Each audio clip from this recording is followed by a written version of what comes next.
fin d'après-midi, en Seine-et-Marne, dans l'est de l'Île-de-France. Laetitia, magasinière, vient de terminer sa journée de travail. Cette mère de famille de 35 ans rentre chez elle la boule au ventre. L'idée de retrouver son petit garçon l'angoisse. J'ai pas envie de rentrer à la maison, je sais que ça va encore crier. J'ai mon fils de 5 ans qui est adorable, mais il peut être très méchant. Pour une maman, oui, c'est très dur de dire ça, mais c'est la réalité. Ou c'est pas qu'il y a un mal-être chez moi, mais c'est un peu comme ça. Moi, après, c'est un mot, voilà, mais il n'y a plus beaucoup de bonheur. Donc, du coup, j'ai plus envie de rentrer à la maison. Plus Laetitia se rapproche de chez elle, plus son stress augmente. Des fois, je mets du temps à rentrer ou je traîne un petit peu au boulot. Mais bon, je me dis, j'ai pas le choix de rentrer. Il y a 5 ans, Laetitia rêvait d'une vie de famille épanouie. Elle et son mari, électricien, avaient tout prévu pour être heureux en achetant un bel appartement dans cette résidence, donnant sur un parc. Tout, sauf d'être les parents d'un enfant tyran. Papa, je suis trop haut, toi.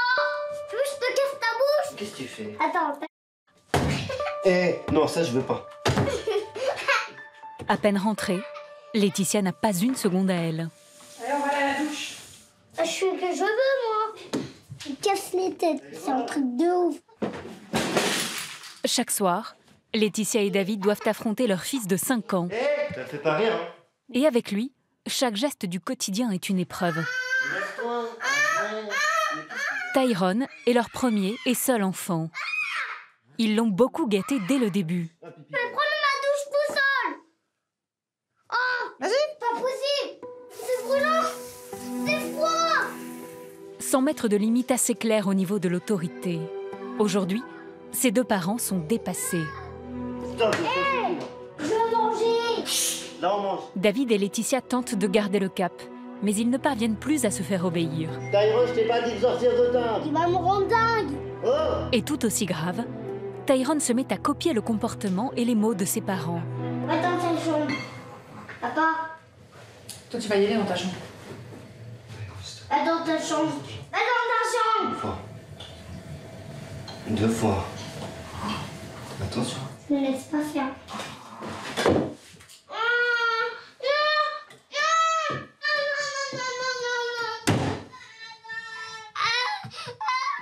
On veut faire les choses bien, mais on n'y arrive pas. Voilà.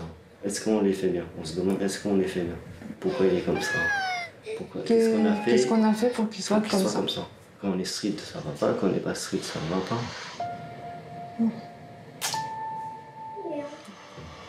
Bien sûr. Je sais plus.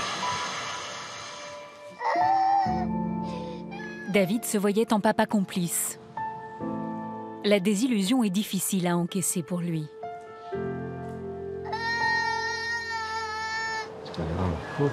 Fatigué. Fatigué.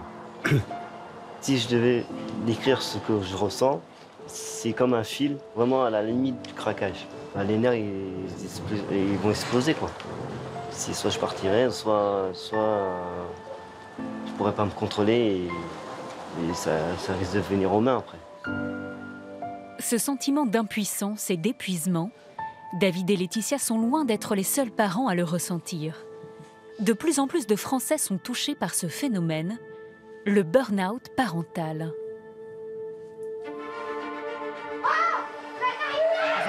Arrête. Parce qu'ils pensent donner le meilleur à leurs enfants. T'as entendu, Jules, sérieusement? Aujourd'hui, certains parents ne fixent plus de limites et supportent tout. Colère, caprice. Arrête! Attends-moi! Pourtant, ces parents rêvaient de fonder une famille modèle, comme ils en voient sur les réseaux sociaux. Ici, les mères sont séduisantes, jamais fatiguées, radieuses. Et les pères, toujours là pour aider. Une course aux parents parfaits qui peut conduire jusqu'au crash parental. En France, l'épuisement parental est tabou. Je dis que c'est un burn-out professionnel, c'est nettement mieux compris. Nos voisins belges, eux, sont pionniers en la matière et ont trouvé des solutions. Essayez de considérer ces séances comme une parenthèse pour prendre soin de vous. Pour la première fois, Elsa Guillier, spécialiste de la parentalité, ouvre à des caméras les portes de la psychothérapie de 8 semaines qu'elle a créée. On a cette impression de passer pour des mauvais parents parce qu'on ne prend pas la peine de dire « Oh mais mon petit chéri, qu'est-ce qui se passe? Ça ne va pas ?» Dans ce groupe, nous suivrons Laetitia, une maman solo, si fatiguée qu'elle ne parvient plus à prendre du plaisir à être mère. Je perds patience. J'ai l'impression que je pourrais lui faire du mal, quoi, quelque part. Enfin, Mais elle veut combattre le jugement des autres parents. Elle est prête à tout pour s'en sortir. Voilà! Aurélie et Mathieu, eux aussi, se battent pour supporter leur quotidien mouvementé. Comme environ 400 000 enfants en France, Jules, leur fils aîné, est hyperactif. Dès qu'il est un peu trop excité, là c'est moi qui le gère parce que là ça m'en peut plus. Je ne vois plus rien, c'est pas très cool. Bah non, c'est pas agréable. Pour faire face, ils ont tout misé sur une nouvelle technique tout droit arrivée du Canada, le neurofeedback dynamique. Ces électrodes placées sur le crâne de leur enfant vont rééduquer son cerveau. Tout ce qui est crise va diminuer soit en intensité ou soit en nombre de crises. Doucement. Tyrone, tu nous attends. Non. Si. Tyrone. Pour s'en sortir face à leur fils, les parents de Tyrone ont un dernier espoir, le relais parental. Une structure unique en France, dédiée aux parents épuisés. Ici, 7 jours sur 7, des professionnels prennent en charge les enfants pour permettre à leurs parents de se reposer. On va essayer. Donc tu restes assis et bientôt c'est fini. Eh ben non. L'épuisement parental est-il un mal de notre époque? Quelles sont les solutions pour s'en sortir? Pendant 1 an, nous avons mené l'enquête aux côtés de ces familles en plein burn-out. Retour en Seine-et-Marne, chez Tyrone. Et là, tu vas où? T'en vas? Tu t'en vas ou pas là? Le petit garçon n'a que 5 ans et pourtant Laetitia et David, ses parents, n'ont plus aucune prise sur lui. Rien qui va. Mais faut que je me barre. Je m'en vais. Il n'y a pas de jugement. Je m'en vais. Bah non. Arrête de... J'ai envie de me barrer. Il prend ses affaires et il dit je m'en vais. Mais après il revient. C'est sous la colère. Parce que des fois c'est vrai qu'on dit souvent on prend des affaires, on s'en va. Donc il dit la même chose que nous. Quand on est vraiment énervé après. Ah oui, il a entendu ça. Oui. Tyrone imite plus grand que lui, son père. Ces derniers mois, David a craqué devant les crises de son fils, menaçant de quitter le foyer familial. Pourtant, Laetitia et David rêvaient de devenir parents. Dès la première année de leur rencontre, Laetitia tombe enceinte. Avec la naissance de Tyrone, enfant roi, le couple tombe dans un piège fréquent, tout donner pour son enfant, quitte à s'oublier. Et vous deux là, vous surveillez. Regarde-toi déjà. Si vous continuez. Allez. Oh, Tyrone n'a qu'une obsession, se confronter à son père. alors? Et comment tu me parles? Je suis qui moi? Alors? Je suis qui moi? Tu continues comme ça? Je suis qui moi? Est-ce que tu continues comme ça? Tyrone, 2 fois, je suis qui moi? J'en ai marre. Son comportement, que j'en ai Ah bon? marre. C'est plutôt ton comportement que tu tiens pas en place. Que c'est bon. Quoi? Que c'est cuit. Eh. Comme bien souvent, Tyrone l'emporte. Son père quitte la table. Tout ce que j'ai pu faire, ça m'a coupé. Il préfère s'isoler. Une crise d'amour de dingue. Quand je m'énerve, bah, je transperce la porte. Quand je peux plus me retenir, bah voilà. Au lieu de m'en prendre à mon fils, je préfère me prendre à la porte. Là il en a marre de tout. Tout le saoul de cette situation. Pourquoi tu pleures?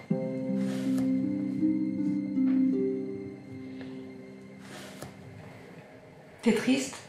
T'aimes pas nous voir tristes? C'est un cauchemar. C'est un cauchemar. Ça te fait de la peine ou pas? Le petit garçon semble lui aussi souffrir des conflits qu'il provoque, peut-être malgré lui. J'avais pas envie de le faire, mais je l'ai fait. Est-ce que tu sais que ça ne se fait pas de crier comme ça et de parler comme ça à ses parents? Non. Non, c'est pas ça. Tu fais pas exprès d'être comme ça? Non.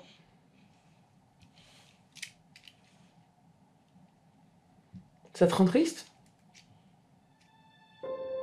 Le couple a déjà fait appel à des professionnels de l'enfance, une pédopsychologue et une psychomotricienne, afin de canaliser Tyrone. Maintenant c'est fini. On dit quoi à papa? Papa. Rien n'a fonctionné. Mais alors d'où vient ce mal qui ronge cette famille?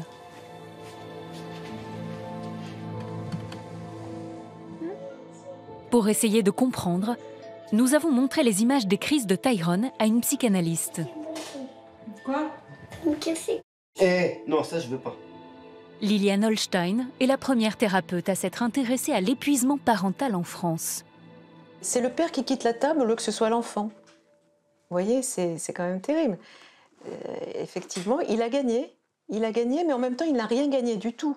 Il est juste déboussolé. Déboussolé parce qu'il sent la détresse qu'il génère et il ne peut pas s'arrêter par lui-même. Un enfant ne peut pas s'arrêter par lui-même. C'est très important de comprendre ça. C'est un enfant tyran, mais avant tout, il est tyrannisé par ses propres pulsions qui ne sont pas contenues. Vous voyez, il n'existe pas un enfant qui vient sur Terre avec son objectif principal de casser les pieds à ses parents, de leur saboter leur existence, de les empêcher de vivre. Le constat est clair, Tyrone n'est pas à sa place d'enfant dans sa famille. Selon Liliane Holstein, il y a eu un manque dans sa construction, son éducation qu'il faut aujourd'hui rectifier. Et il est probable que c'est au moment où il a eu 2 ans et demi, qui est une période absolument charnière dans l'évolution d'un enfant, dans l'évolution psychologique d'un enfant, parce que c'est une période où des pulsions très agressives vont émerger dans l'inconscient des enfants et vont chercher la limite en permanence. C'est-à-dire que l'enfant va tester, et si on loupe le coche 2 ou 3 fois, il va être obligé de pousser encore un peu plus pour trouver cette limite. La première victime de l'épuisement parental est souvent le couple. Laetitia et David ont décidé de faire appel à une structure spécialisée dans la prise en charge des parents épuisés.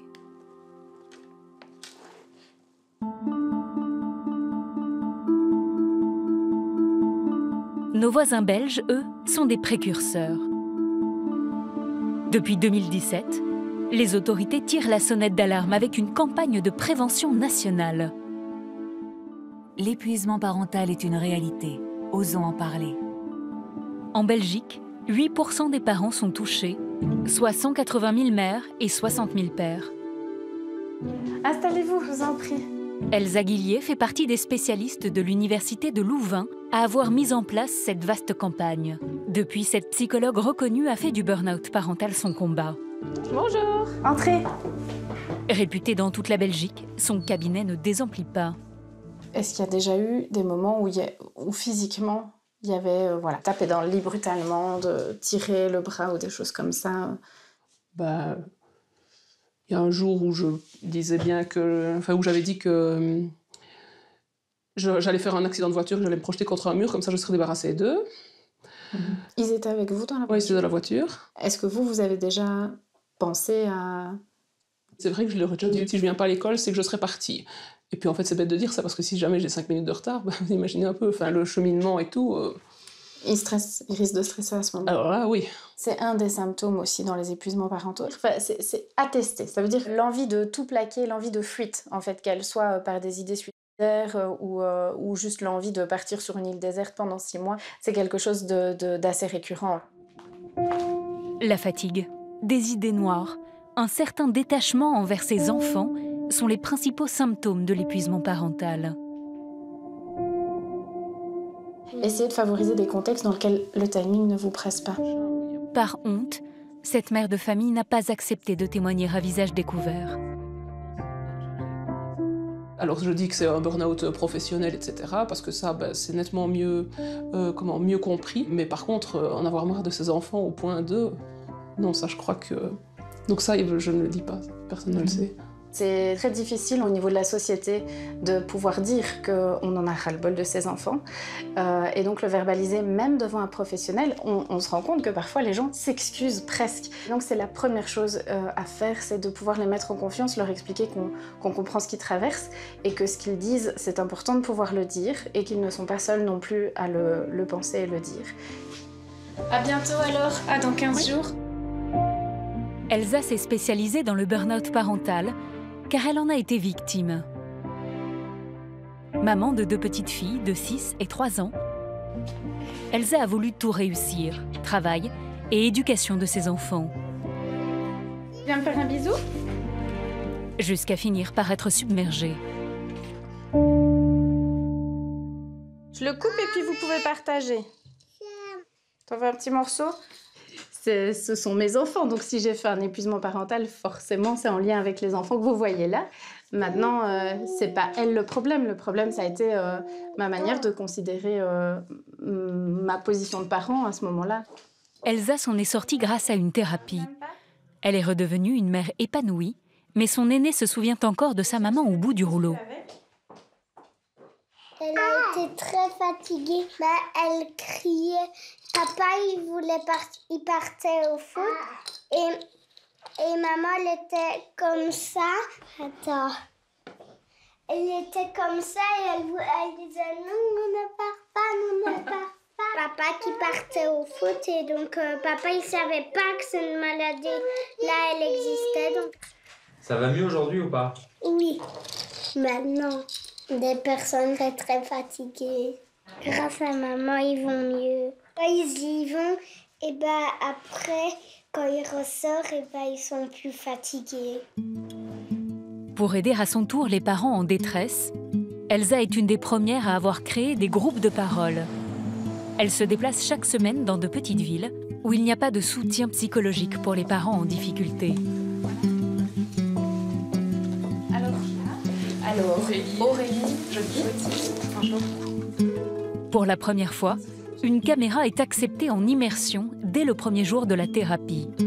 Ce soir, ces 8 mères et ce père de famille se livrent devant nous et brisent le tabou. Essayez de considérer ces séances comme une parenthèse dans votre quotidien, une parenthèse pour prendre soin de vous en essayant de ne pas trop culpabiliser, voire même de ne pas culpabiliser du tout, du fait de justement pas être en train de consacrer ce temps soit à votre partenaire, soit à vos enfants. Assistante de direction, boulangère, cadre, mariée ou solo, les participants ont des profils très différents, mais parlent pourtant d'une même difficulté, celle d'être parent. C'est l'enfant qui prend le dessus dans la vie de famille et nous, on est à bout, on n'en peut plus. Donc moi, je suis épuisée de tout ça, quoi. Pendant cette première séance, Elsa tient avant tout à déculpabiliser les parents. Il n'y a pas de parentalité parfaite.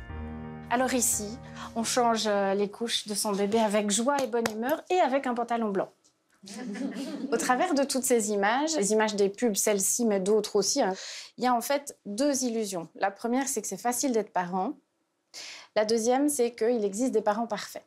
Vous savez tous que la réalité, ça ne correspond pas souvent à cet idéal, on va dire ça comme ça.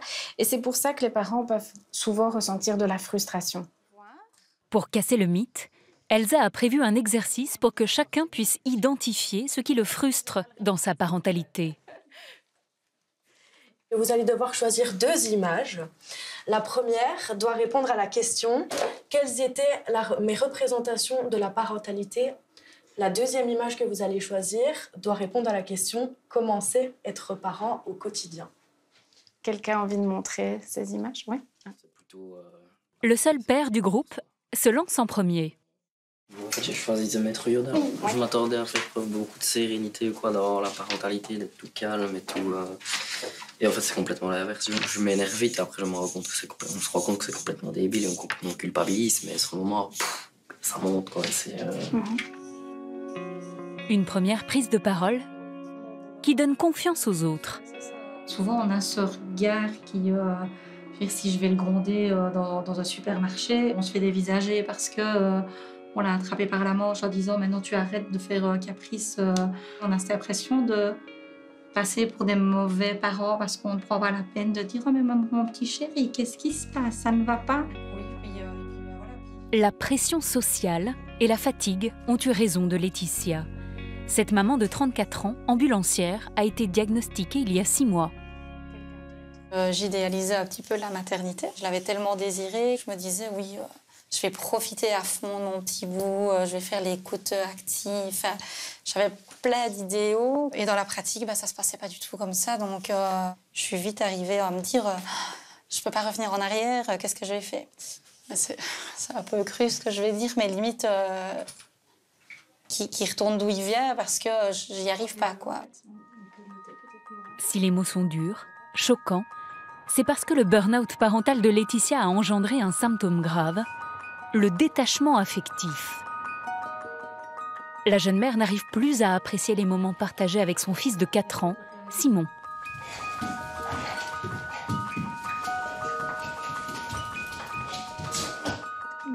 Loulou, doucement. C'est n'importe quoi, là. Doucement. Doucement. Le soir, Laetitia doit en plus de sa journée de travail réviser ses cours pour devenir laborantine.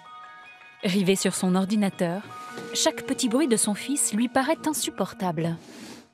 Avec Simon, je perds patience et j'ai une boule qui me monte. J'ai l'impression que je pourrais lui faire du mal, quoi, quelque part. Enfin,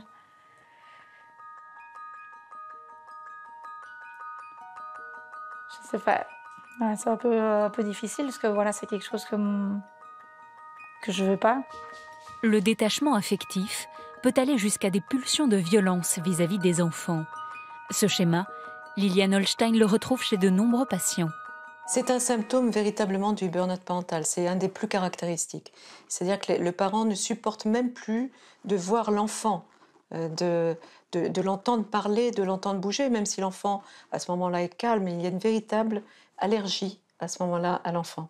Comment on en arrive là? L'épuisement, le manque de sommeil, la tristesse de ne rien gérer, de ne rien pouvoir gérer, de ne pas se sentir parent, finalement, et d'être perdu. L'élément qui a définitivement précipité Laetitia dans cet épuisement total est la rupture avec son compagnon.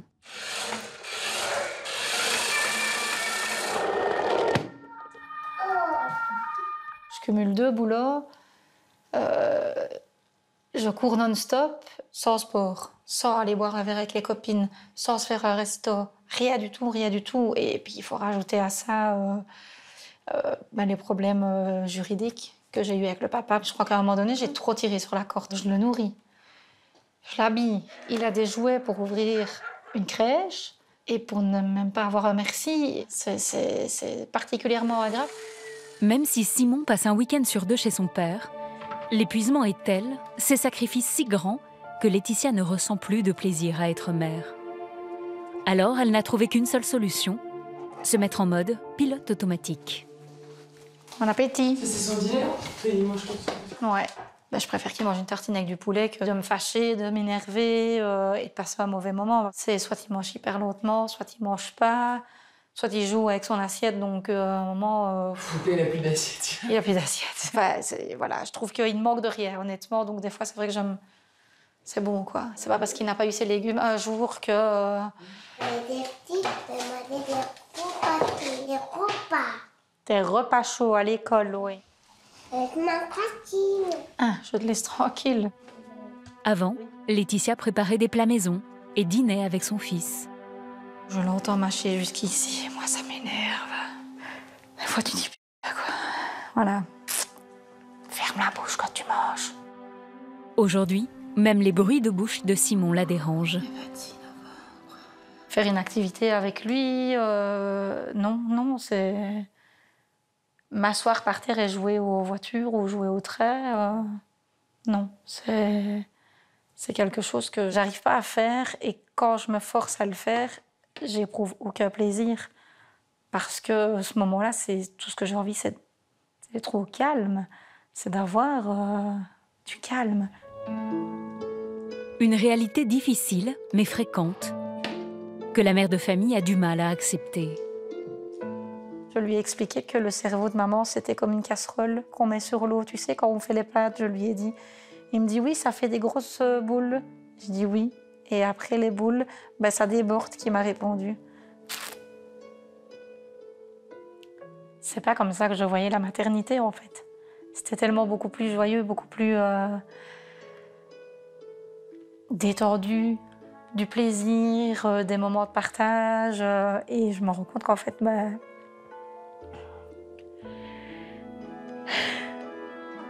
Laetitia n'a qu'un désir, retrouver une relation épanouie avec son fils. Elle attend beaucoup des 8 semaines de thérapie dans le groupe de parole. Devant notre caméra, la maman a laissé transparaître son désarroi. Pourtant, sur les réseaux sociaux, comme la majorité des mères, Laetitia poste des photos de maman joyeuse et heureuse. Une image idéale pour préserver les apparences et rester dans la norme. Car sur Facebook ou Instagram, des milliers de mères s'affichent en totale fusion avec leur progéniture et revendiquent leur réussite à mener de front carrière, vie sociale et vie de famille. Une course à la mère parfaite qui n'est pas sans danger. En Seine-et-Marne, Laetitia et David ont enfin pris la décision de se faire aider. Cet après-midi, ils ont rendez-vous dans un établissement spécialisé pour parents épuisés.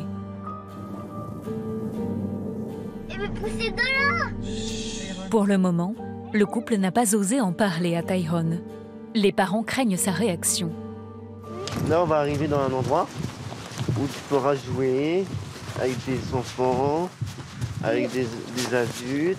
Comme ça, c'est un endroit qu'on puisse, papa, maman, se reposer. Comme ça, on te dépose là. Tu vas partir? Non, là, pour l'instant, on va venir te montrer. Et après, tu t'en vas? Non, je vais pas m'en aller après. C'est juste pour te montrer. Compris? Oui, j'ai compris. Ok, d'accord. Cet endroit, c'est le relais parental du Blanc-Ménil. Un lieu surprenant où les parents débordés, fatigués, peuvent laisser leurs enfants une journée, un week-end et jusqu'à 2 mois. Bonjour madame, je vous ouvre à tout de suite. C'est qui? Ça, c'est les enfants qui viennent une fois tous les 15 jours à peu près, sur des week-ends, pour du répit aussi. Bonjour, bonjour. Comment allez-vous? Ça va? Entrez, je vous en prie. Vanessa est la directrice adjointe de cette structure unique en Île-de-France, créée il y a 3 ans par la Croix-Rouge. Pour la toute première fois, des caméras sont autorisées à y pénétrer. Bon appétit les enfants. Merci. C'est la salle de vie, là, une des salles de vie. Tout se passe bien? Ça va Ryan? Toujours avec les petites voitures. 4 salles de jeu selon les âges, 5 chambres, 7 éducateurs. Cette maison de 150 mètres carrés peut accueillir jusqu'à 25 enfants simultanément. Alors qui dort où? Vous décidez?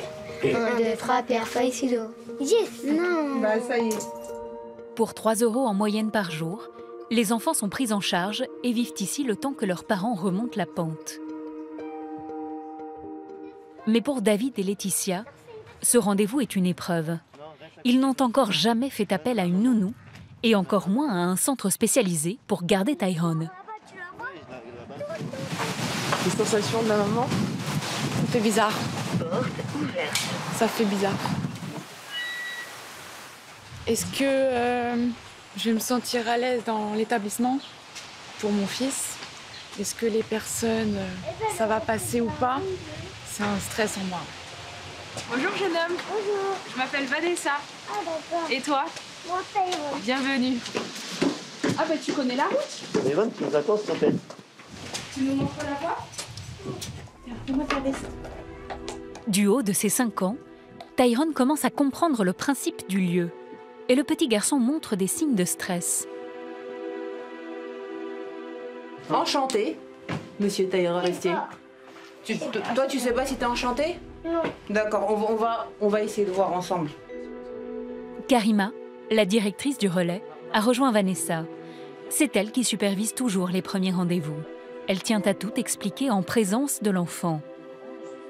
On se rencontre aujourd'hui. L'idée, c'est de faire connaissance. Vous pouvez dire ce que vous voulez. Toi, tu es en âge de comprendre aussi et de dire des choses, si tu le souhaites. D'accord? Tu peux nous refaire les chaussures, s'il te plaît? Bah, demander comme ça, bien sûr. Cela semble gagner avec Tyrone. Reste maintenant à rassurer les parents. Et qui explique. Nous, on va pas faire de miracle. Voilà, mais par contre, on a des professionnels spécialisés, on a des éducateurs spécialisés. Et l'idée, c'est aussi de travailler ensemble. Si c'est voilà, un peu de cadrer Tyrone et vous aider dans votre place de parent, ça aussi, on va pouvoir le travailler ensemble. Vous ne serez pas jugés. On part du principe qu'être parent, il n'y a pas le bon mode d'emploi du parent. On essaie de trouver des solutions qui vous vont bien et qui vont bien à Tyrone aussi. Les séparations, ça fait partie de la construction. Pour vous et pour lui. On verra sur des temps d'accueil en journée, avec l'objectif peut-être qu'on aille rapidement sur une nuit, peut-être. Parce que moi, la nuit... C'est pour ça qu'on va apprendre à se connaître en journée. Depuis qu'il est petit, on l'a pas laissé, donc du coup, c'est vrai que ça fait longtemps. La journée, ça va. Ouais. C'est la nuit. Ouais, c'est ça. La journée, c'est comme s'il allait à l'école. C'est dur pour vous, madame. Le couple est venu ici pour trouver un peu de répit, sans Tyrone. Mais maintenant que la perspective d'une séparation avec son fils est bien réelle, Laetitia semble vaciller. Vous pensez que vous l'abandonnez dans ces moments-là?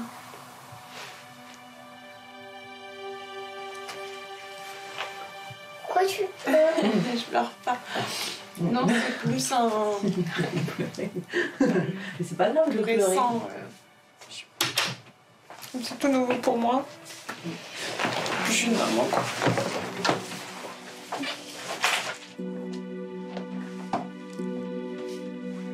Grâce aux questions de Karima, Laetitia va comprendre pourquoi elle a tant de mal à fixer des limites à son fils unique. Inconsciemment, elle essaye de combler la perte d'un être cher. Pour moi, j'ai été pas abandonnée, mais après, j'ai perdu ma maman. Donc du coup, j'en ai pas profité. Donc je pense que c'est ça qui me fait tenir. Vous voulez profiter un maximum de lui tout le temps. Au niveau de la démarche, ça n'a pas dû être évident. Non. Après, je veux que son bonheur, hein, comme on dit. Comment tu te trouves ici, Taïra? Bien. Comment tu te sens ici? Bien. Tu veux revenir bientôt? Bientôt. Moi, je vous revois demain. Demain? Ah, direct demain. Vanessa et Karima ont l'habitude de recevoir des couples en burn-out parental. À la fin de l'entretien, qui aura duré 1 heure, leur constat est clair. Laetitia et David ont besoin d'aide en urgence. Il y a un besoin de répit prioritaire. J'aime pas le mot urgent, mais prioritaire. Il va falloir surtout qu'ils puissent se reposer un petit peu pour reprendre pied. Et ensuite, on ira vers une deuxième étape. Mais là, il y a un besoin de repos et de se retrouver imminent. Après, vous serez peut-être stressé la première nuit, mais à ce moment... Tyrone, alors oui, tu peux dessiner, mais tu sais qu'on n'interrompt pas les adultes quand ils sont en pleine conversation. Tu le sais, ça? Oui. D'accord. Là, je disais, la première nuit, vous pourrez être stressé et vous pourrez nous appeler. Ça peut vous rassurer et peut-être pour lui, ça peut aussi faire du bien. À bientôt. Tyrone semble prêt pour le relais. Une prise en charge le temps d'un après-midi est programmée la semaine suivante. Au revoir, à bientôt. Merci. Allez, à tout à l'heure. Tyrone, stop! Ici! Tyrone! Un peu plus loin en région parisienne, à Issy-les-Moulineaux, d'autres parents, eux, ont décidé de faire front ensemble pour sauver leur famille. Et voilà. Allez, Bastien. Aurélie, 42 ans, s'apprête à faire dîner ses enfants. Bastien, 3 ans. Candice, 18 mois. Tu vas attendre Jules? Et Jules, 8 ans, qui manque encore à l'appel. Allez, attention! Stop. Attends, arrête, chérie. À l'étage, Mathieu le père tente de canaliser son aîné. Parce que là, on va attendre longtemps. D'accord? Tiens. Jules, 8 ans, a été diagnostiqué hyperactif. Très bien. Ok, l'eau. Et souffre de troubles de l'attention. Il est passé où ton haut? Des troubles qui touchent environ 400 000 enfants en France. On est dans le contrôle total parce qu'on sait qu'on n'a pas trop le droit à l'erreur dans ce genre de moment. Sinon, il se passe Donc, quoi sinon, on peut avoir une très bonne crise. Donc, on va aller manger et ensuite aller en direction des lits pour pouvoir finir ce fameux tunnel vers 20h30 à peu près, 20h30 ou 21h. On va voir. Voilà, on va faire au mieux. Mathieu est chercheur informatique et Aurélie, chercheuse en psychologie. L'heure du dîner est le seul moment en famille de la journée. Un moment complexe car propice aux crises de l'aîné, Jules. Non, ça c'est tout, Mich, là. Stop. C'est beaucoup trop. C'est beaucoup Non. trop. Là, ouais. Allez. Ça, tu fais jamais, Jules. Stop, s'il te plaît. Les enfants hyperactifs ont des difficultés à se concentrer, à rester en place. Stop, c'est non. Allez, peu importe. Tu vas t'asseoir et tu manges. Non, tu veux faire tout seul? Arrêtez avec ça. Ils agissent fréquemment de façon impulsive. Jules peut en quelques minutes pousser ses parents à bout, les défier pour tester leurs limites. Et oh. Allez, s'il te plaît. Non. C'est pas la peine d'en parler. Stop. Et pourtant, Aurélie et Mathieu ne craquent pas. Ils ont appris à laisser faire et à s'adapter. Tiens, Jules, goûte-moi celle-là. Tu ne le connais pas d'ailleurs comme ça. À nouveau. Ils sont un peu liquides. On s'est douté qu'il y avait quelque chose quasiment à l'âge de 10-18 mois, crèche. On a eu un doute un peu plus fort en entrée en maternelle, petite section. Et certain que c'était du TDAH, grande section, diagnostiqué CP. 6 ans de fatigue pour comprendre que la bonne éducation traditionnelle qu'Aurélie avait imaginée pour son fils ne fonctionnerait jamais avec Jules. Julien, ne pas nous sache pas la lumière, Jules. Stop. J'ai tout essayé, je l'ai puni, je l'ai grondé, j'ai tout fait. Franchement, et j'en pleurais dans la voiture. Je me souviens, j'étais sur un trajet Paris-Normandie. 3 heures, il s'arrachait les cheveux pendant 3 heures. Et je pleurais au volant. Et il rigolait. C'était beau de loup, donc là, il n'avait plus du tout de cheveux. Par opposition, il me regardait, il faisait... Il s'arrachait les cheveux. Pour éviter les crises, Jules doit être surveillé comme le lait sur le feu. L'un de ses parents doit toujours être à ses côtés, entièrement dédié à lui.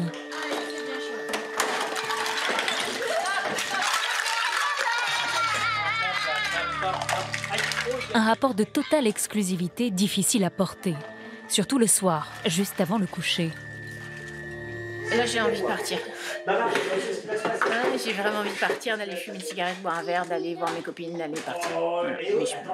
C'est un moment qui est particulièrement dense parce que c'est la dernière ligne droite, c'est ça. Et là, c'est là où il ne faut pas trop flancher parce que la moindre crise à 20h, on a jusqu'à 22h.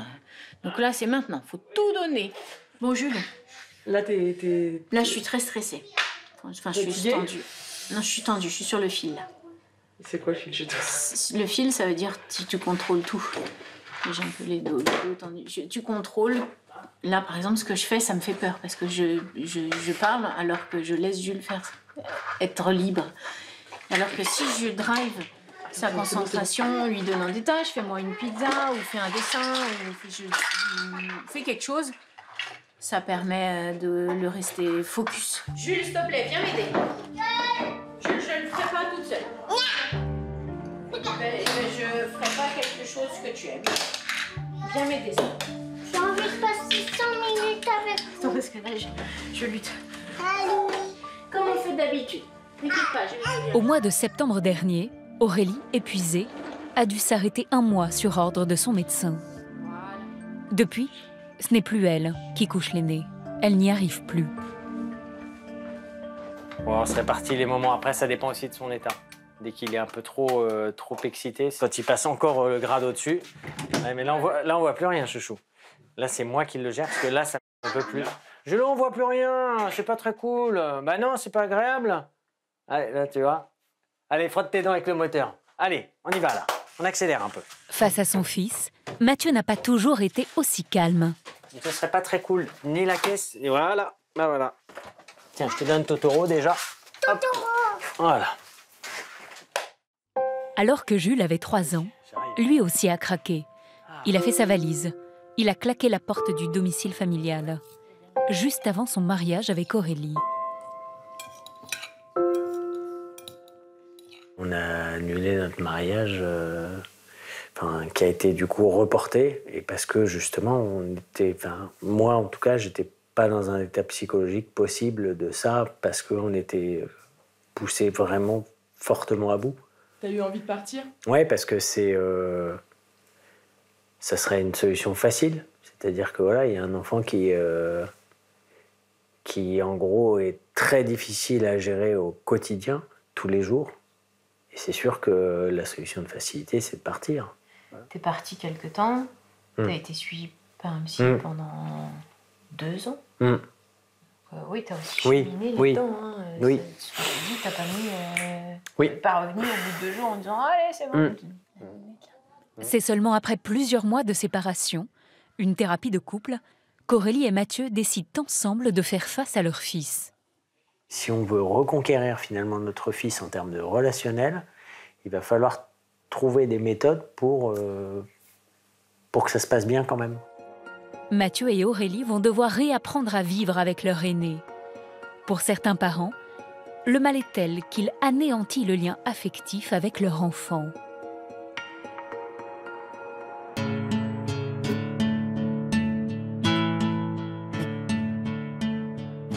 Dans la campagne belge, Laetitia, la maman solo, est-elle toujours en plein burn-out parental. Regarde, oh pignon, il vole. Non, où ça? La jeune femme a rendez-vous pour une nouvelle séance avec son groupe de parole. Laetitia doit d'abord déposer Simon chez ses grands-parents pour la nuit. Oh non, maman, on est déjà passé ici. Comme beaucoup de parents touchés par le burn-out parental, Laetitia souffre de détachement affectif vis-à-vis de son fils. Elle espère que ce soir, avec la thérapeute, elle trouvera des clés pour débloquer la situation. Je t'ai juste mis un pull et slip, chaussettes. Le doudou aussi, donc ouais, j'ai pas mis grand-chose en fait dans le truc. Tu vas ranger ton manteau? Vous gardez beaucoup les petits-enfants? Ah, le plus possible, enfin, quand on peut, on essaie de faire ce qu'on peut. Il faut bien qu'on serve à quelque chose, je vais dire, hein, si on veut. Les parents de Laetitia l'aident régulièrement avec Simon, même si leurs principes éducatifs sont assez différents. De notre temps, les enfants étaient mieux éduqués, plus respectueux des anciens, plus respectueux de la hiérarchie. Quelque part, les enfants de maintenant, on leur doit tout. De notre temps, il fallait, je vais dire, pas gagner, mais il fallait mériter les jouets, les Saint-Nicolas et compagnie. Maintenant, c'est Saint-Nicolas toute l'année. Voilà. Bien, Simon. Qu'est-ce qu'on faisait avant dans ce genre de situation? Dans cette situation-là, il y a longtemps qu'il était là, quoi. Pour Liliane Holstein, l'affaiblissement de l'autorité parentale est une des causes de l'apparition récente du burn-out parental.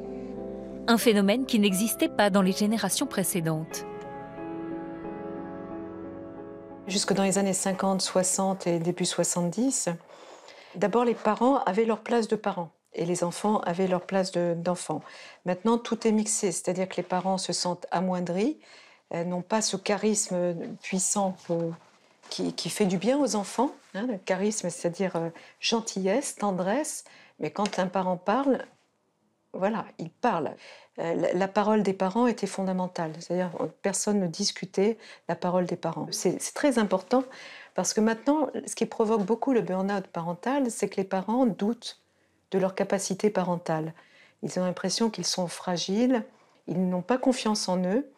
Et c'est ce qui va générer finalement l'inquiétude chez les enfants. Et beaucoup de problèmes vont pouvoir découler de tout ça. Oui, l'épuisement parental est un mal de notre époque, bien sûr. 2 générations, 2 visions de l'éducation qui s'entrechoquent et qui mettent encore plus Laetitia sous pression. Vous avez compris qu'elle craque? Pas tout de suite. Pas tout de suite. C'est en parlant.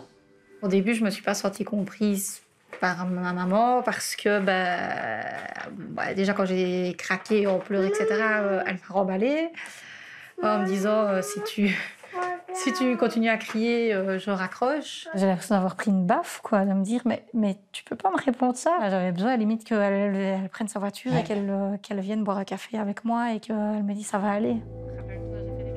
Si la maman de Laetitia n'a pas tout de suite compris le burn-out de sa fille, c'est que pour elle, l'épuisement est presque normal dans la vie d'une mère de famille. Des femmes fatiguées au bout du rouleau qui avaient besoin d'un jour de congé. Dans le temps, on ne mettait pas un mot là-dessus. On était fatigués, mais le rythme de vie faisant ce qui était, on continuait. Aujourd'hui, la relation avec ses parents est apaisée. C'est ça.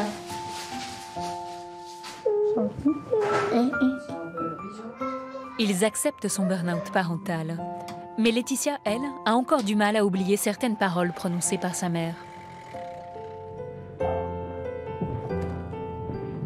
Elle m'a dit voilà, qu'eux, ils en avaient élevé 3 et qu'elle ne comprenait pas effectivement qu'avec un seul, je galère ou j'en ai qu'un et je trouve que c'est trop. Honnêtement, là, j'hibernerais bien pendant 3 mois. Cela fait maintenant 4 semaines que Laetitia a intégré son groupe de parole. Désolée pour le retard. Un outil indispensable. Les parents qui sont pris en charge dans ce genre de structure ont 2 fois plus de chances de guérir. Je vais vous demander en fait de réfléchir à l'idée de coparents et vous imaginez que vous êtes donc sur le même bateau et essayez de trouver une image qui reflète le bateau dans lequel vous vous trouvez. Pour cette séance, Elsa, la thérapeute, a choisi comme premier thème les coparents, c'est-à-dire les gens sur qui s'appuyer. Une occasion pour Laetitia d'exprimer ce qu'elle ressent vis-à-vis de sa famille. Il y a quoi, je sais pas, il y a 4-5 personnes dessus. En fait, il n'y a aucune qui se regarde et il n'y a aucune qui... elles sont chacune... je sais pas si c'est très clair. Ils sont tous présents. Être présent sans être présent. Je sais pas si la phrase résume bien, mais... Oui, je sais. C'est difficile d'en dire plus, quoi. Oui. Pendant les premières séances, Elsa a aidé les parents à prendre conscience des causes de leur situation. Aujourd'hui, elle va commencer à leur apporter des solutions concrètes pour reprendre pied. On va plus réfléchir au temps pour soi. Parfois, on se rend compte aussi qu'il y a, entre guillemets, des fausses excuses. Je vais vous donner une excuse qu'on entend très souvent. J'ai pas le temps, je suis fatiguée. Mais du coup, on se fait passer après, encore et encore, et on fait passer nos besoins personnels après. Je vais vous préparer cette feuille-là pour tous. L'exercice est en apparence très simple. Chaque parent doit écrire la liste de ce dont il aurait vraiment envie pour se sentir mieux. Me défouler sur un sac de frappe, ça, c'est le truc qui, je crois, me ferait... Oui, qui me ferait le plus du bien, quoi, là, maintenant. Il s'agit de réapprendre les fondamentaux d'une vie plus équilibrée, plus uniquement centrée sur l'enfant. Et dès cette semaine, Laetitia doit passer de la théorie à la pratique. Alors, exercice pour la fois prochaine. Elsa lui donne 2 missions. Prendre 2 heures juste pour elle et partager un moment avec son fils en tête-à-tête en dehors de la maison.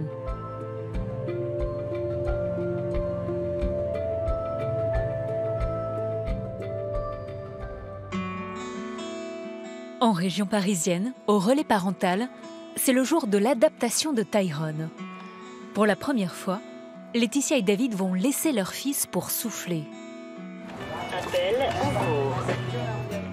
Pour ce premier test, Tyrone sera pris en charge par Martin, l'un des éducateurs de Vanessa. Et il y a les 2 parents qui viennent ? Ouais, monsieur et madame seront là. L'idée, voilà, c'est de cadrer les choses. Je crois que c'est un des premiers axes de travail. Après, c'est peut-être bien que ce soit pas lui qui décide.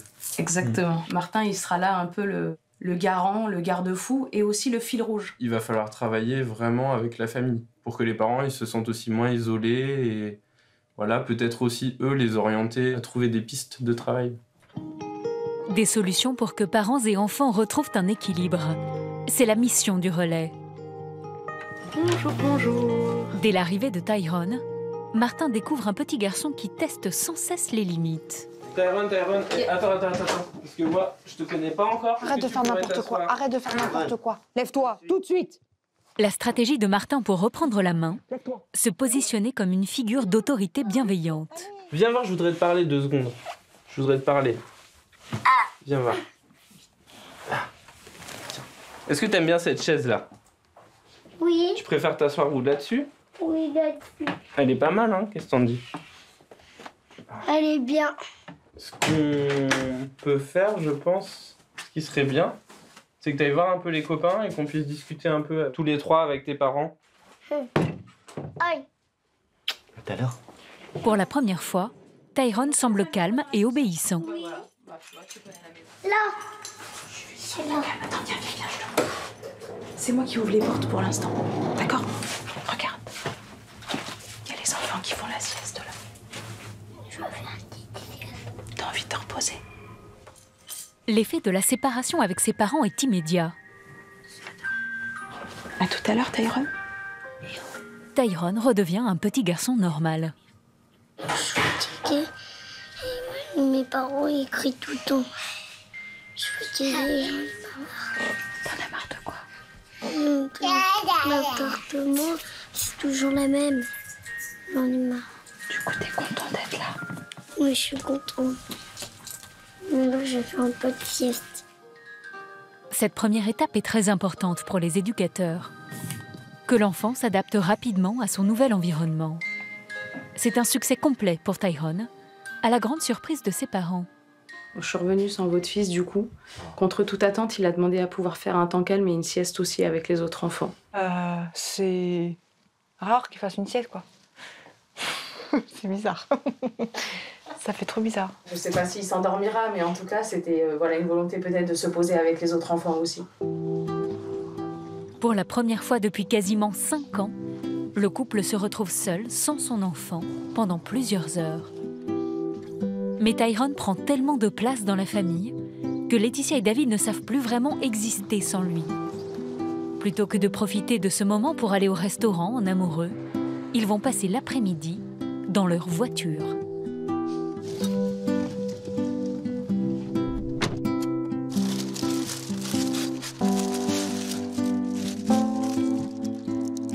C'est sympa comme premier déjeuner en amoureux. Bah oui. Comment on se détend? On se détend. On se détend. Moi, je peux manger tranquillement sans dire « Maman, maman ». De pouvoir dire « Ouf, ça crie plus », un peu de silence, ça repose. C'est reposant. Même dans une voiture, quoi. Ouais.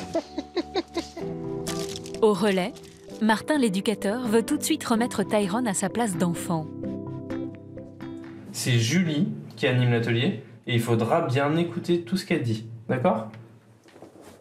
Et pour ça, il a choisi une activité a priori redoutable pour un enfant de 5 ans très agité. On regarde Julie et Brenda, il fait comme elle, d'accord? Le yoga. Prenez une profonde inspiration. Passez en aile d'ange. Plus envie de faire. Je vais pas. On va essayer. Donc tu restes assis et bientôt c'est fini. Mon avion. Eh ben non. Il y en aura d'autres des avions qui vont passer. Celui-là, il est déjà parti. Inspirez, allongez la colonne. Je t'ai déjà répondu pour ça. Contrairement aux parents de Tyrone, Martin ne cède pas. Pieds sur le joint, puis encadrez le pied avant avec la main. Et le garçon finit par rentrer dans le rang. Expirez, inclinez le buste vers l'arrière. Montez le coude vers le haut. La jambe. Pivotez le buste vers le ciel et poussez les hanches vers l'avant. Voici l'une des clés vers la guérison. Arriver à remettre peu à peu l'enfant à sa place. L'intégrer dans une communauté et casser son statut d'enfant roi. C'est exactement ce que Martin a réussi à faire cet après-midi. Bah impeccable, on a pu faire l'atelier yoga. Ouais. Ça s'est super bien passé. On lui a bien expliqué les règles de l'atelier. Bon, il y a eu plein de moments où il se déconcentrait, hein, mais ouais, il a compris. Déjà.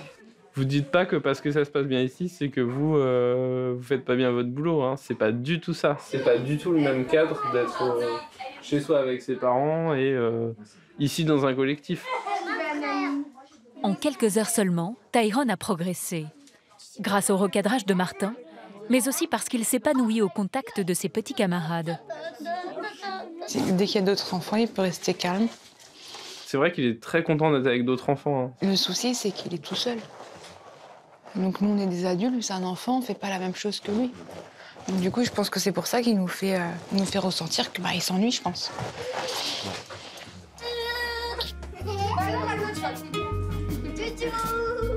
Toi ici là. Là, vous devez rentrer, Tyron. Et nous la maison. Venir. Après, je reviens. Toi, j'arrive, attends. Ça lui a fait du bien, nous, ça nous a fait du bien. Je pense que ça va aller. On l'espère. Allez. À bientôt. Au revoir. Un bon retour à vous. Au revoir. Laetitia et David semblent enfin avoir trouvé une solution pour reprendre pied. La prochaine étape, laisser Tyron au relais le temps d'un week-end pour passer un moment à deux en amoureux.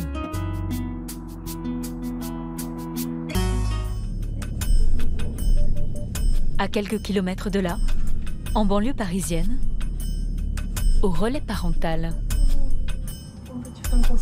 C'est le calme avant peut-être la tempête. C'est tes affaires, ça, Moussa? Hein? Ouais. On va les ranger? Karima et son équipe préparent l'arrivée de Tyron pour le week-end. Tu vas partager ta chambre avec un petit copain? T'es d'accord? On est dans la chambre que va occuper Tyron. Du coup, il va partager sa chambre avec un autre petit garçon de 4 ans. Voilà, pour le week-end. Le petit garçon si turbulent restera sans ses parents du samedi midi au dimanche soir. Une grande première, bien nécessaire pour Laetitia et David. Allez, l'amour, s'il te plaît. Oui, je suis en train de faire la course. Je fais prêt là. Je pensais me faire déconstruire. Arrête de sauter, arrête. Et c'est le bon moment de souffler. Et la casquette, arrête de stresser. Allez, on y va. Depuis qu'il est né, jamais Tyron n'a été séparé une seule nuit de ses parents. Vas-y. Bonjour, Tyron. Bonjour, jeune homme. Dis bonjour. Bonjour. Ouais. Ça va? Je dors ici. Ouais. Et ben c'est pour ça que t'es là. On va dire au revoir à papa et maman? Pourquoi tu pleures? La séparation est douloureuse, mais indispensable pour que le couple puisse espérer se retrouver. Papa et maman, ils partent, mais t'oublies pas pendant qu'ils sont pas là. Hein. Ils vont penser à toi fort. Au revoir. Au revoir. Ce week-end si particulier doit être un nouveau départ pour toute la famille. Qui connaît pas Tyron? Ah. Il dort ici. Il dort ici.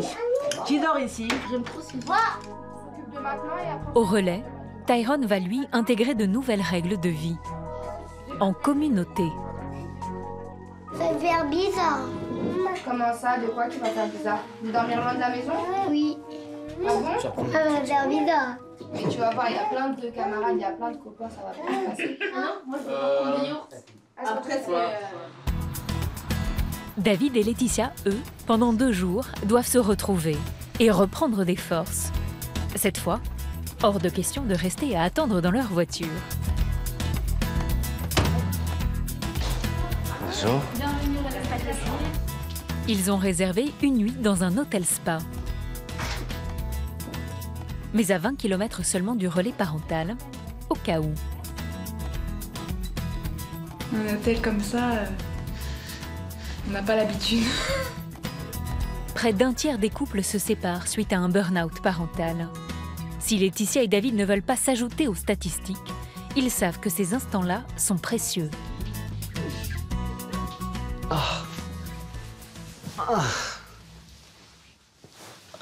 Ça fait trop du bien. Ça fait trop du bien. Merci mon chéri. On revit. On revit à 2 de notre époque. C'est loin. Tyron est arrivé seulement 18 mois après leur rencontre. Et c'est seulement la première nuit que Laetitia et David passent tous les deux depuis sa naissance. On va ronfler ce soir.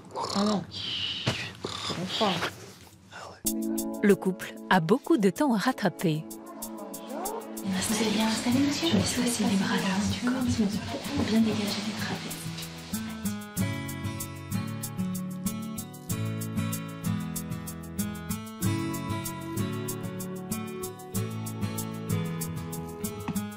beaucoup de tension au niveau du haut du dos, notamment au niveau des trapèzes. Et c'est vrai que quand on est stressé, c'est vraiment le haut du dos qui se crispe. Et on ressent vraiment beaucoup de tension chez madame.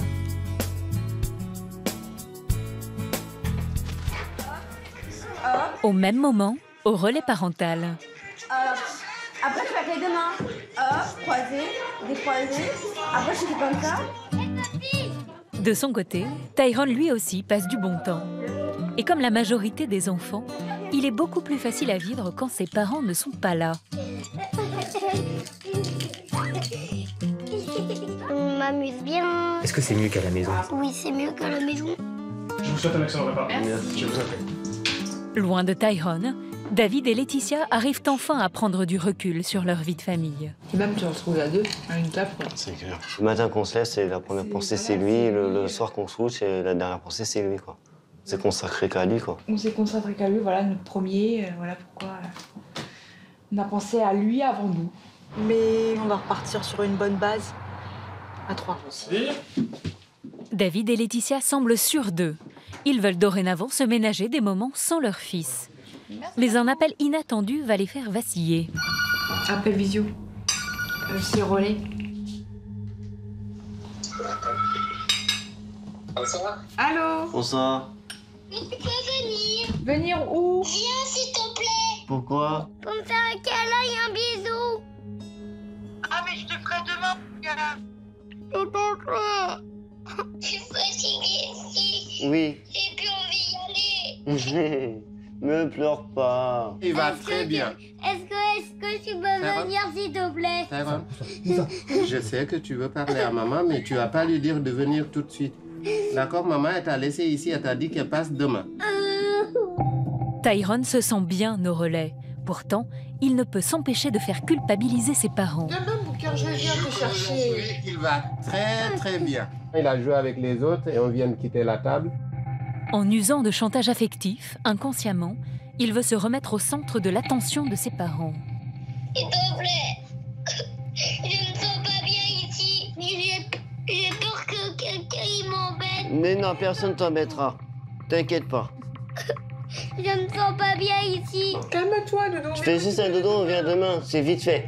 Mais viens, s'il te plaît. Le petit garçon joue à déstabiliser ses parents, Viens, s'il te plaît. qui tombent dans le piège et n'arrivent pas à prendre du recul. S'il te plaît. Maman. Tyrone. Elle a coupé. Pas grave. Faut la remettre.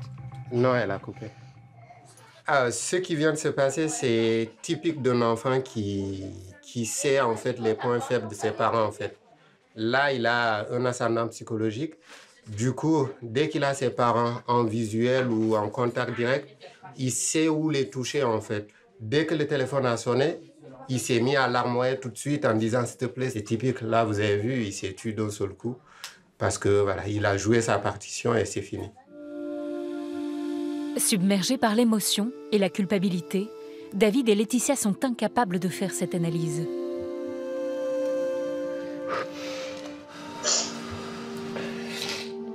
Pas dû le laisser. Vont-ils céder, annuler leur soirée en amoureux et aller chercher Tyrone au relais?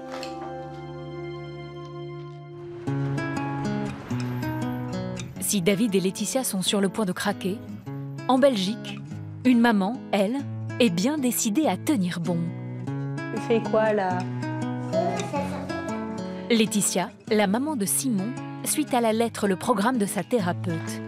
Premier exercice imposé, sortir du seul rôle de mère. Aujourd'hui, on va prendre un petit peu du temps pour moi et refaire un truc que j'ai plus fait depuis des mois. Un entraînement de boxe, faire du sport. C'était un truc qui me tenait super à cœur avant.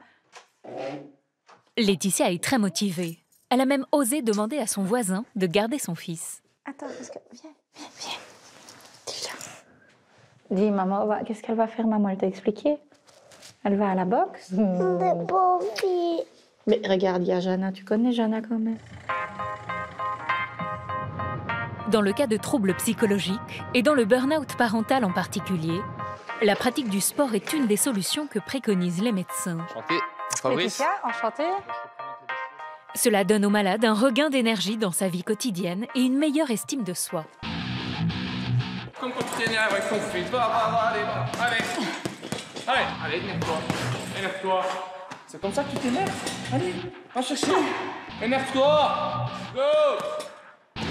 Un sport de combat permet en plus à Laetitia de se libérer des frustrations et colères qu'elle vit dans son quotidien de maman solo.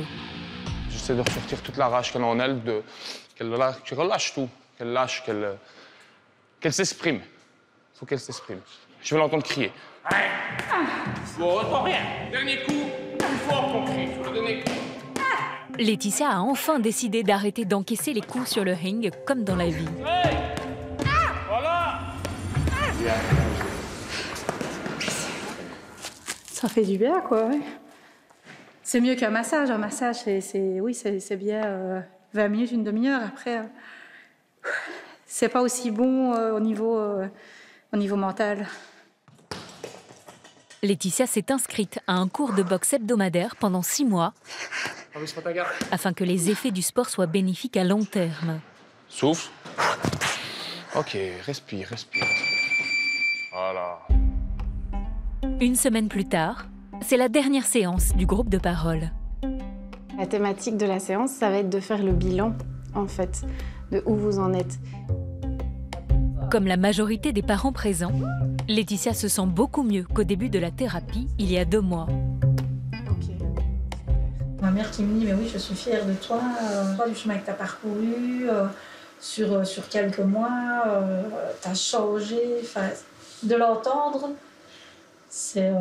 Quand quelque chose de positif comme ça arrive et que l'extérieur nous renvoie quelque chose de positif, on prend. Après chaque groupe de parole mis en place par Elsa, il y a une amélioration nette de la relation parent-enfant pour la moitié des participants. Je reste disponible aussi par mail. Certains ont déjà eu l'occasion de voir. Je réponds tard le soir, mais je réponds. Les parents le savent, le chemin est encore long avant la guérison complète et la rechute toujours possible. À vous tous. Laetitia, elle, n'a pas encore réalisé le dernier exercice demandé par sa thérapeute, partager un moment en tête-à-tête avec son fils, hors de la maison. C'est toi qui conduis la voiture à maman? Ouais. Ok. Une étape importante afin de retrouver du plaisir à être maman. Ils ont changé le restaurant? Ouais. Cela fait 8 mois que Laetitia et lui ne sont pas allés au restaurant. Moi, je voulais bien une pizza aux ananas. Non, ananas, ça s'appelle Hawaï. Oui, maman chérie. Ouais, c'est ça. Il y a encore 8 semaines, cette maman n'arrivait même plus à partager un repas avec son fils et se contentait de lui donner un sandwich industriel en guise de dîner. Je vais la tourner pour que tu ailles plus facile. Elle est bonne? Ouais. On profite, on mange, on discute. Et pas des cris, pas des... Je renverse mon verre, je cours partout. Franchement, ça va, quoi. Vous passez un bon moment? Ouais. J'aime bien les pizzas aux cornichons. Au cornichon? Oui. Ça n'existe pas, les pizzas au cornichon. Franchement, ça faisait super longtemps qu'on n'avait pas passé un moment comme ça tous les deux. Tu profites parce que t'as pas ça à la maison, hein. Terminé ma canette. Laetitia retrouve enfin, peu à peu, une image positive de la maternité. Aller au sport, s'entraîner, aller au resto, le petit moment cool avec le petit, ouais. Ça, je veux bien, quoi. Allez, viens. Une relation qui s'apaise avec son enfant. Un signe que le burn-out parental s'éloigne. Ah, là, c'est bien, là. Tu veux plus? Ben non. T'as tout bu, de toute façon. J'ai froid. T'as froid, t'es fatigué. Quand la maman est bien, ben oui, forcément. Quand le parent est bien, l'enfant est bien. Du moins, ça se ressent, ouais. Ça se ressent fort. Donc, fais en sorte que... Laetitia est sur la bonne voie, même si les mamans célibataires sont celles qui mettent le plus de temps à sortir de l'épuisement parental. À Issy-les-Moulineaux, chez Jules, petit garçon de 8 ans diagnostiqué hyperactif, Aurélie et Mathieu, ses parents, travaillent sur leur propre comportement face à leur enfant. Ces deux universitaires ont installé un dispositif très particulier dans leur salon. Donc, là, il y a notre GoPro, en gros, qu'on utilise dès qu'il y a un moment tendu et qui nous permet d'avoir une bonne vue sur tout le salon et donc de pouvoir ensuite visualiser a posteriori ce qui a pu se passer et d'essayer de comprendre. À chaque moment de crise familiale, ils déclenchent cette caméra discrète depuis leur placard. Sur leur clé USB, ils compilent des heures d'images.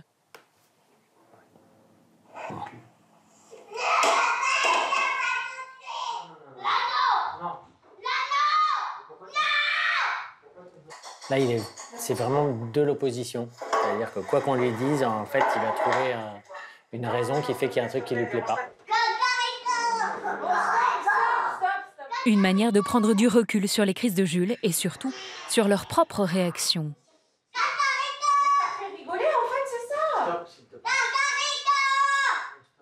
Souvent à fleur de peau et parfois agressive envers l'enfant.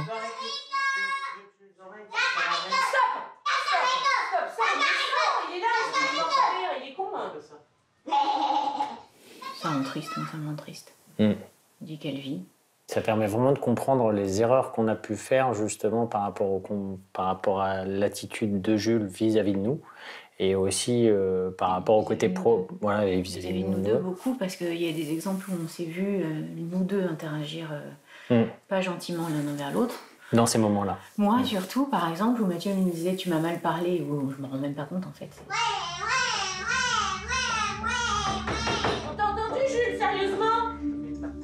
Et c'est à force de visionner ces vidéos que le couple a mis en place une stratégie pour surmonter les crises de leur fils et rester unis face à lui.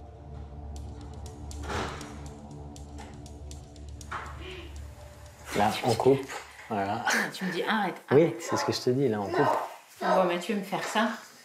C'est un peu, on a des signes en fait entre nous. Là, j'étais en train un peu de partir.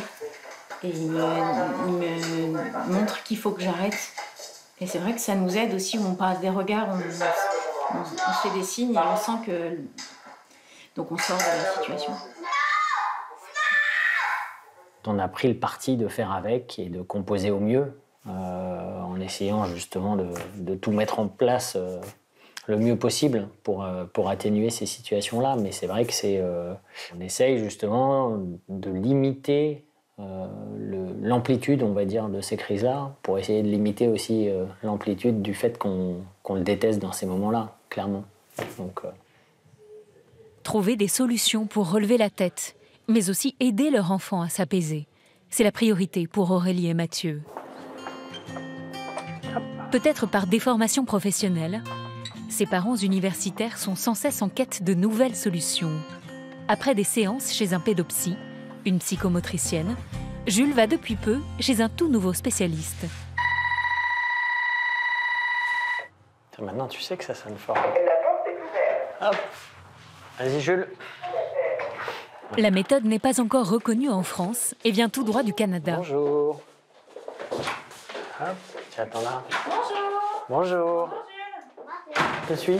Le neurofeedback dynamique, une nouvelle neurotechnologie utilisée pour rééduquer l'activité cérébrale. Elle pourrait aider Jules à mieux se contrôler. Voilà, tu peux t'installer, tu peux enlever tes chaussures si tu veux mettre les pieds sur le pouf. Par exemple, à l'école, s'il reste assis que 5 minutes, il va peut-être gagner 5 autres minutes, en fait. Et tout ce qui est crise, effectivement,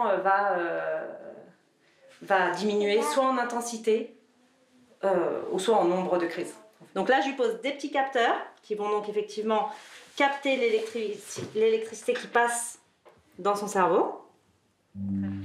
Pour comprendre comment fonctionne le neurofeedback, il faut d'abord savoir que le cerveau émet des signaux électriques qui, selon leur fréquence, permettent de déterminer si la personne est concentrée ou non sur ce qu'elle est en train de faire. Jules va regarder un film pendant 33 minutes.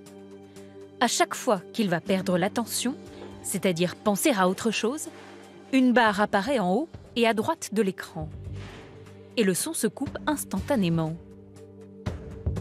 Dès lors, Le cerveau comprend qu'il vient de faire une sortie de route et se reconcentre sur le film.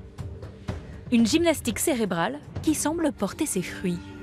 On a commencé maintenant il y a 2 mois à peu près les séances et on a vu très rapidement un impact chez Jules, notamment sur cet apaisement par rapport au coucher, sur lequel vraiment son comportement a énormément changé. Voilà, le but est vraiment d'améliorer son quotidien et que ça progresse chez lui. Voilà. Jules fait 2 séances de neurofeedback par semaine. À 65 € la séance, c'est un budget de près de 500 € par mois. Une méthode onéreuse, mais qui semble porter ses fruits. Une demi-heure plus tard, Jules est apaisé. Désormais, le mercredi après-midi, à l'heure de la sieste des autres enfants, ses parents et lui partagent de plus en plus de moments sereins. Là où il est calme. Quand on est avec lui en duo comme ça, il est super calme. Je pense que c'est là où il est heureux. Et c'est une vraie récompense de le voir comme ça, de le voir sourire, de le voir communiquer, sans cri, faire des sourires. C'est rare de le voir sourire. La famille semble avoir trouvé un nouvel équilibre.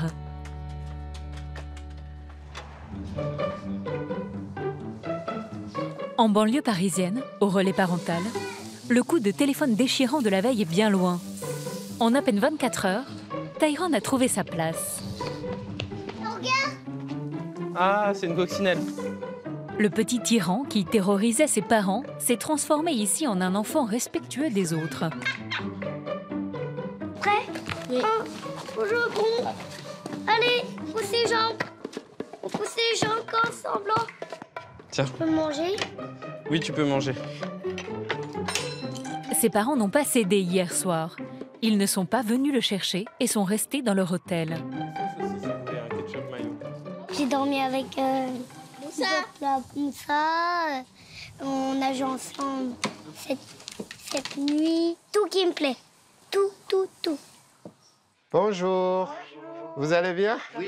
Belle journée alors. Ouais. Nous, tout s'est bien passé. Ça a été, il a bien dodo.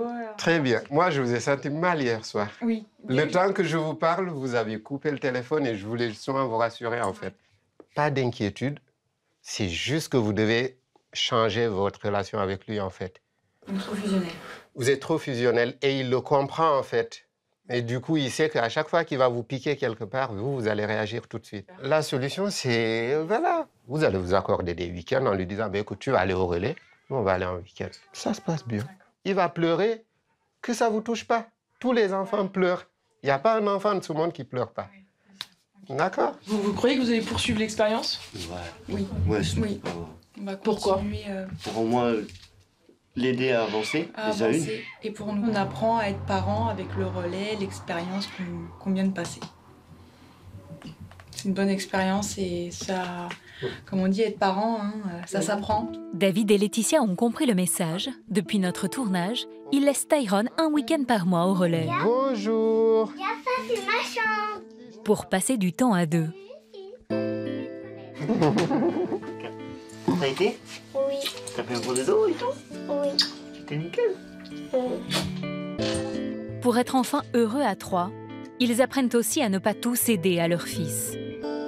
Aujourd'hui, Tyrone est moins colérique et la famille respire.